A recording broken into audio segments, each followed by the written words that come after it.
তৃণমূলের পঞ্চায়েত সদস্য মইনুল শেখ, এই মইনুল শেখের নাকি দারুণ দাপট। সত্যি তো, এতটাই দাপট যে সে জেলে রয়েছে, অথচ তারই নির্দেশে খুনের যে অন্যতম সাক্ষী প্রত্যক্ষদর্শী তার উপর গুলি চলে।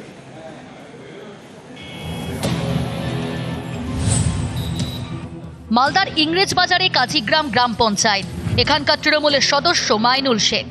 পঞ্চায়েত সদস্যর বাড়িটা দেখুন, লক্ষ্মীপুরে বিশাল বাড়ি। গত 10ই জুলাই তৃণমূল কর্মী আবুল কালাম আজাদকে খুনের অভিযোগে এই মইনুল এখন জেলে। অভিযোগ, জেলে বসেই তিনি খুনের সাক্ষী আতিমুল মমিনকে খুনের ছক কষেন। সেই মতো শুনানির আগের দিন গুলি করে খুনের চেষ্টা করা হয়। স্থানীয়দের দাবি, লক্ষ্মীপুরে মইনুলের বিশাল দাপট, সকলেই তার ভয়ে কাঁটা। আগে ফলের ব্যবসা করতেন মইনুল, তারপর আমবাগান কেনা বেচা শুরু করেন, এরপর জমির দালালি। স্থানীয়দের দাবি, এই সময় বেশ কয়েকজন পুলিশ কর্মীর সঙ্গে মইনুলের ঘনিষ্ঠতা বাড়ে, তার চালচলন বদলে যায়, ধীরে ধীরে জমি মাফিয়া হয়ে ওঠে।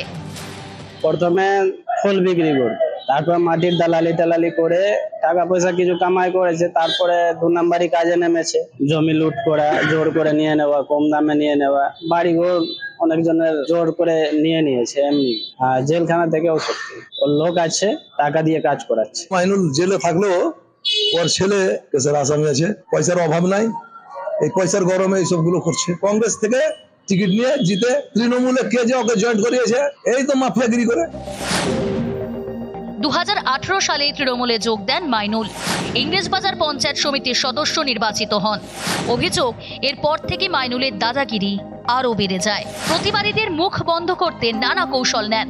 এ নিয়ে তৃণমূল জেলা নেতৃত্বের কাছে অভিযোগ জমা পড়ে। 2023 সালের পঞ্চায়েত ভোটে মইনুলকে টিকিট দেয়নি তৃণমূল কংগ্রেস। কংগ্রেসের টিকিটে কাজীগ্রাম গ্রাম পঞ্চায়েতের সদস্য নির্বাচিত হন। গত বছর লোকসভা ভোটের আগে ফের তৃণমূলে যোগ দেন বলে দাবি।